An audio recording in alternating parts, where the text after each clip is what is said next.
Well, tonight, a woman's family is grieving following a deadly domestic violence situation. Richland deputies responded to an apartment on Mallet Hill Road last night. The cause of a woman who we now know as Winter Straw. She was found shot to death outside her home. March 26th, 2023. Winter Straw hits post on her latest TikTok. Another perfect couple moment with her boyfriend Renardo. Smiling faces, loving captions, everything her 25-year-old followers dream about. The comments pour in. Relationship goals. You two are perfect together. When will it be my turn? 6 hours later, she's lying dead outside her Columbia apartment building. Multiple gunshot wounds. Her perfect boyfriend, he's barricaded inside with a gun, refusing to come out. Welcome back to True Crime Malice, where we dig into the cases that'll make you question everything you think you know about the people closest to you. Before we dive in, hit that subscribe button and tell me in the comments, have you ever felt like you completely misjudged someone? Because Winter's mother trusted this man with her daughter's life. Here's what makes this case absolutely terrifying. There were zero warning signs, no red flags, no previous violence. Renardo looked Winter's mother straight in the eyes and promised he'd never hurt her daughter. He seemed like the perfect boyfriend, right up until the moment he pulled that trigger. So how does someone go from posting couple goals to committing murder in the same day? And what happened during that 3-hour standoff that had an entire SWAT team on edge? Trust me, you're not ready for this story. Let me paint you a picture of who Winter Nicole Straw really was, because this wasn't just another tragic headline, this was a woman who was going places. Born July 30th, 1997 in Columbia, South Carolina, Winter was what her mother, LaShawn Williams, called a rising star. And that wasn't just proud mom talk. This girl had the receipts to back it up. Picture this. You're at Allen University and the women's basketball team is about to make history. They've never won a championship. Ever. But there's this powerhouse player who's about to change everything. That was Winter. Her former coach Jason James still gets emotional talking about it. She helped us win our first championship at Allen. On the women's side, first championship they ever won. And she was part of that team, and she was a big part of that team. But Winter wasn't just an athlete.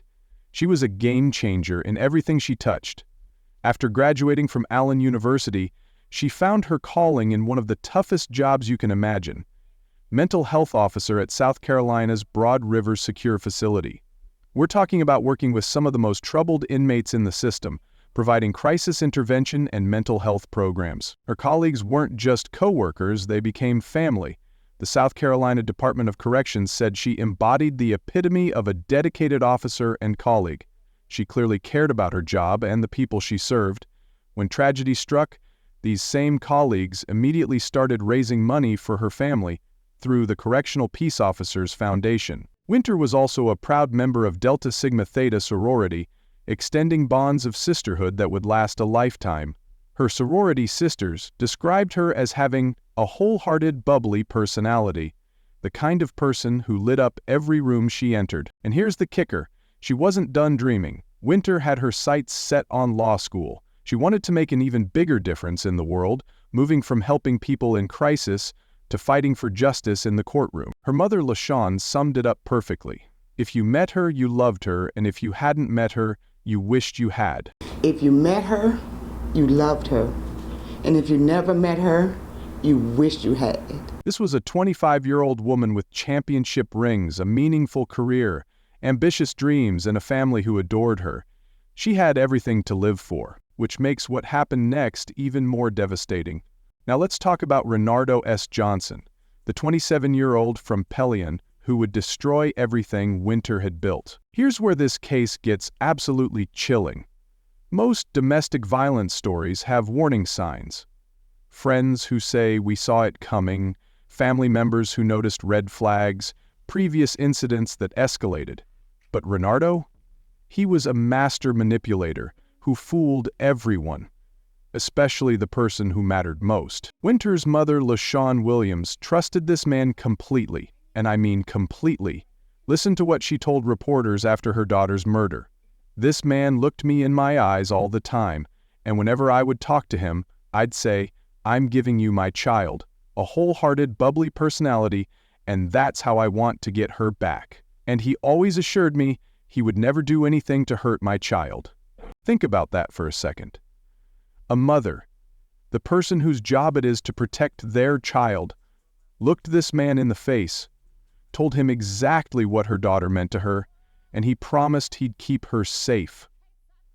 Every single time. But here's the part that'll keep you up at night. There was no warning signs, and that's the hard part about it.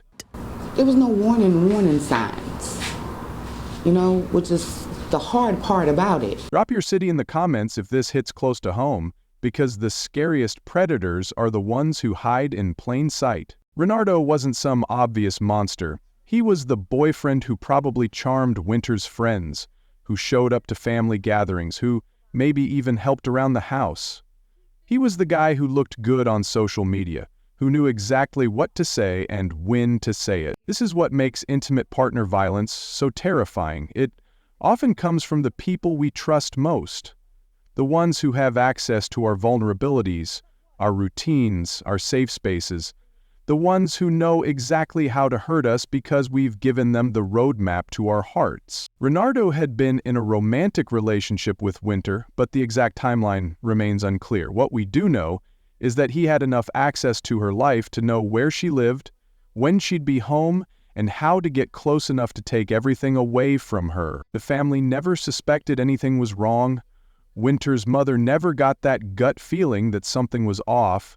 There were no late-night phone calls asking for help, no bruises to explain away, no sudden changes in behavior. And that's exactly how Renardo wanted it. Because the most dangerous abusers aren't the ones who lose control. They're the ones who are completely in control, right up until the moment they decide to destroy everything. March 26th was the day Renardo dropped his mask, and by then, it was already too late. Sunday, March 26th, 2023. Just another evening in Columbia, South Carolina. Families finishing dinner, kids getting ready for school the next day, people winding down from their weekend. At the Carrington Place at Wildwood Apartment Homes on Mallet Hill Road, residents were probably settling in to watch TV or catch up on social media. Nobody expected their quiet Sunday to turn into a crime scene. At exactly 6:00 p.m., the first 911 calls started flooding into the Richland County Sheriff's Department. Gunshots, screaming, chaos at the apartment complex in the 700 block of Mallet Hill Road, right near Sesquicentennial State Park in Northeast Columbia. When the first deputies rolled up to the scene, they had no idea they were about to discover one of the most heartbreaking domestic violence cases the community had ever seen. There, lying outside the apartment building, was Winter Nicole Straw, 25 years old, multiple gunshot wounds, already gone. The woman who just hours earlier had been posting about her relationship, who had been making plans for law school, who had been living her life to the fullest, she was now a victim of the very person she trusted most. But this wasn't just a murder scene. This was about to become something much more complex and dangerous, because Renardo Johnson wasn't done yet. While deputies were securing the scene around Winter's body, they quickly realized they had a much bigger problem on their hands. Johnson hadn't fled. He hadn't tried to run or hide or pretend this was some random crime. Instead, he had barricaded himself inside the apartment, armed, dangerous, and completely unpredictable. Think about the terror that must have gripped the other residents. You hear gunshots, you see police cars flooding your parking lot, and then you realize there's an armed man holed up in your building who just committed murder. Do you stay inside and hope for the best? Do you try to evacuate? Do you call your family and tell them you love them? The sheriff's department immediately recognized this wasn't going to be a simple arrest. This was now a barricade situation with a man who had already proven he was willing to kill. At 7:05 p.m., just over an hour after the initial shooting, they issued an urgent alert for a high-priority crisis situation, telling the public to avoid the entire area. Multiple units from the sheriff's department descended on Carrington Place, crisis negotiators, special response team units, the works. This quiet residential complex was now the center of a massive law enforcement operation. But here's what made everything even more terrifying. Initial reports suggested there might be a child inside the apartment with Johnson, a child who could become another victim or a human shield in whatever twisted endgame Johnson had planned. The stakes couldn't have been higher. You've got a man who just murdered his girlfriend, who's now armed and barricaded and potentially holding a child hostage. Every second that ticked by was another second that child's life hung in the balance. Sheriff Leon Lott himself responded to the scene.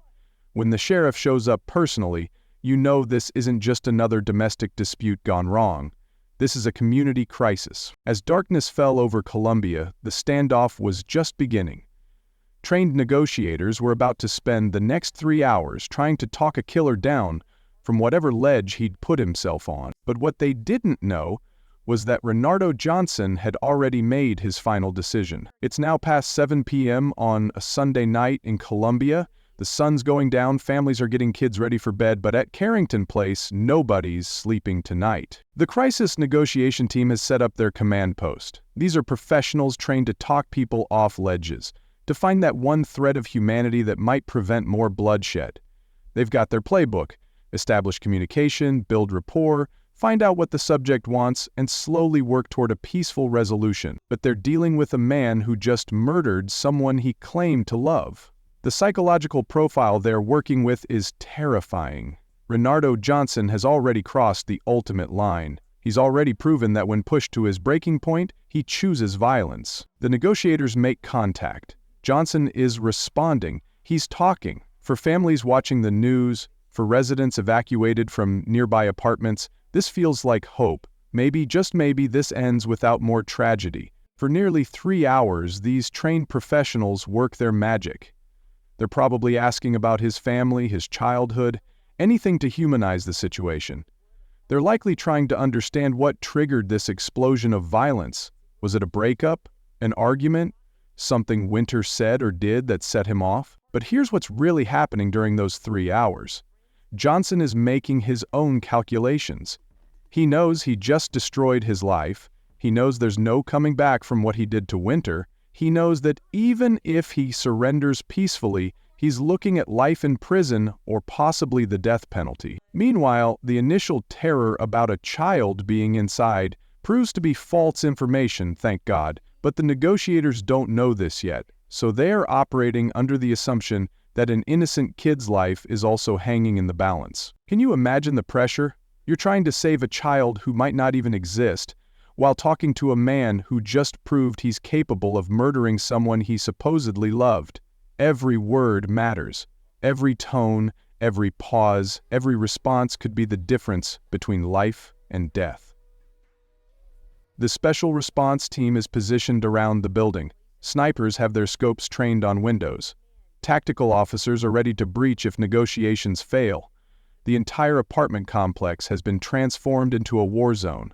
All because one man decided that if he couldn't have Winter, nobody could. Sheriff Lott is on scene, coordinating the response. When you've got the sheriff personally overseeing an operation, you know this has the potential to go very, very wrong. He's probably thinking about his officers' safety, about the community impact, about how to end this without more bloodshed. But as the clock ticks toward 9 p.m., something changes. The negotiators are still trying to establish dialogue, still working their techniques, still believing they might be able to bring Johnson out alive. They've probably made some progress. Maybe he's talked about his childhood. Maybe he's expressed some remorse about Winter. Maybe he's even discussed the possibility of surrender. Then, at approximately 9:00 p.m., the talking stops. Johnson goes silent. The negotiators are calling his name, trying to reestablish contact, but there's nothing. Radio silence from inside that apartment. The tactical team is on high alert. Is he planning something? Is he about to make a run for it? Is he preparing to take his own life? Or worse, is he planning to go out in a blaze of glory and take some officers with him? The seconds feel like hours. Every officer on scene knows that when communication breaks down in a barricade situation, things can go sideways fast. Then they hear it. A single gunshot from inside the apartment. The negotiators immediately try to reestablish contact. Renardo, can you hear me? Talk to us. But there's only silence. The tactical team moves in. They breach the apartment, weapons drawn, not knowing if they're about to face an armed and desperate killer or walk into something else entirely. What they found inside that apartment would close the book on Renardo Johnson's story, but it would never bring Winter back. But what investigators discovered in the aftermath would reveal just how calculated this entire tragedy really was. When the tactical team breached that apartment door, they found Renardo Johnson with a gunshot wound to his upper body. He was still alive, barely clinging to consciousness, but the damage was done. EMS rushed him to a local hospital, working frantically to save the life of a man who had just taken another. It's one of those twisted ironies of emergency medicine. You swear an oath to save lives, even when that life belongs to someone who just destroyed a family. But Johnson's fate was already sealed. He died overnight at the hospital, taking with him any chance of understanding why he murdered the woman he claimed to love. 3 days later, on March 29th, Richland County Coroner Nida Rutherford made it official. Winter N. Straw, 25 years old, died from multiple gunshot wounds. Cause of death? Homicide. Renardo S. Johnson, 27 years old, died from a self-inflicted gunshot wound to the upper body. Case closed from a legal standpoint, but for everyone who loved Winter, the real investigation was just beginning. The investigation into how they missed the signs, how someone they trusted could do something so unthinkable. Sheriff Leon Lott, who had spent those tense hours at the scene, didn't mince words. This is another sad example of how violent and deadly a domestic situation can be. This will impact 2 families, many friends, and a community deeply. 2 families. Think about that. Johnson's family now has to live with the knowledge that their son, brother, maybe father, was a killer. They're grieving too, but their grief is complicated by shame, by questions, by the horrible reality that their loved one destroyed another family. The ripple effect spread like wildfire through Columbia. Allen University lost an alumna who had helped make history on their basketball court. The South Carolina Department of Corrections lost a dedicated officer who genuinely cared about helping people in crisis. Delta Sigma Theta sorority lost a beloved sister who embodied their values of service and sisterhood. But here's what really shows you who Winter was. Her colleagues at Broad River Secure Facility, the people who worked alongside her every day helping troubled inmates, immediately started raising money for her family through the Correctional Peace Officers Foundation. These weren't just co-workers mourning a colleague. These were people who had witnessed Winter's compassion firsthand and wanted to honor her memory by taking care of the family she left behind. The community response was overwhelming. A vigil was planned for Monday, March 27th at 6:30 p.m., right there at Carrington Place, the same apartment complex where Winter took her last breath. Attendees were asked to wear purple, Winter's sorority color, turning a crime scene into a place of remembrance and love. Her funeral arrangements told the story of a life well lived. Public viewing at 2nd Nazareth Baptist Church on April 4th from 2 to 7 p.m. Celebration of Life service on April 5th at noon. She was laid to rest at Crescent Hill Memorial Gardens, surrounded by the community that had watched her grow from a high school basketball player into a woman making a real difference in the world. But perhaps the most powerful response came from Winter's mother, LaShawn Williams. Instead of retreating into private grief, she made a public commitment that would define Winter's legacy. This is a shame that these girls and these babies and these kids, these mothers, we have to grieve because somebody decided they wanted to take God into their hands. It's just too much. It's too much. We got to come together and figure out, how do we put an end to this? A mother who had just lost everything was already thinking about how to prevent other mothers from experiencing the same devastating loss. The investigation might have been officially closed, but the real work was just beginning. The work of understanding how domestic violence hides in plain sight and what we can do to stop it. Here's the statistic that's going to blow your mind. Every single minute, while you're watching this video, while you're scrolling through comments, while you're deciding what to have for dinner, 24 people in the United States become victims of rape, physical violence, or stalking by an intimate partner. 24 people. every minute. That's more than 12 million women and men every single year. But Winter's case exposes something even more terrifying than those numbers. Most people think domestic violence looks like obvious bruises, controlling behavior that everyone can see, or escalating arguments that friends and family witness. Winter's story destroys that myth completely. Over 1 in 3 women and 1 in 4 men will experience intimate partner violence in their lifetime. But here's the kicker. Women aged 18 to 34, exactly Winter's demographic, experience the highest rates. She wasn't an outlier, she was part of a pattern that's claiming lives across America every single day. In South Carolina alone, 49 people were murdered by household members in 2021. 37 of those victims were women.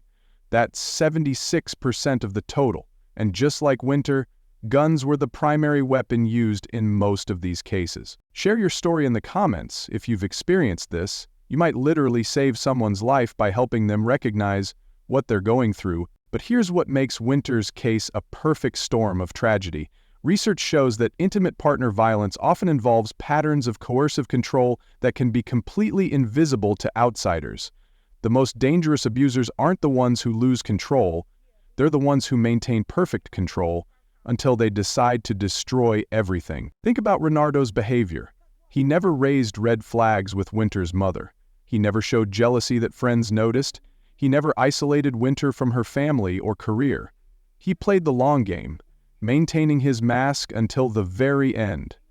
Recent studies have identified warning signs that most people miss: excessive monitoring of a partner's activities, controlling their appearance, discouraging time with friends and family, making all relationship decisions, and showing extreme jealousy over normal social interactions.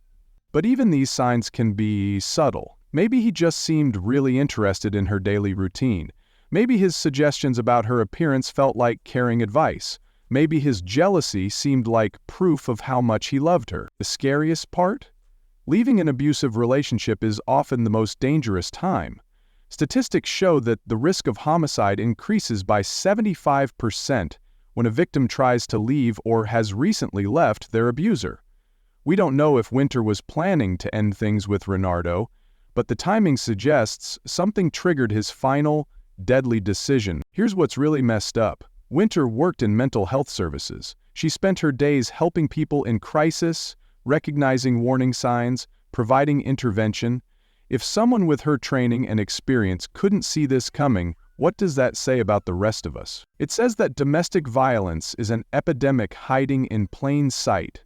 It's your coworker who seems happy. It's your neighbor with the perfect social media posts. It's your friend who's dating someone who seems too good to be true. Because sometimes, when someone seems too good to be true, they absolutely are. And by the time you realize it, it might already be too late. Winter's mother, LaShawn Williams, could have disappeared into her grief. Instead, she's become a voice for change, determined to prevent other families from experiencing this devastating loss. Her message is powerful.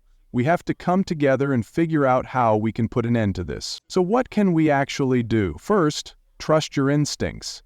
If something feels off about someone's relationship, don't dismiss those feelings. Second, believe survivors when they speak out, even if their abuser seems perfect to everyone else. Most importantly, know the resources. The National Domestic Violence Hotline is available 24/7 at 1-800-799-7233. Crisis Text Line responds to HOME at 741-741. These aren't just numbers, they're lifelines. Winter's legacy lives on through her former colleagues who raised money for her family, through her sorority sisters who continue honoring her memory, and through her mother's commitment to awareness.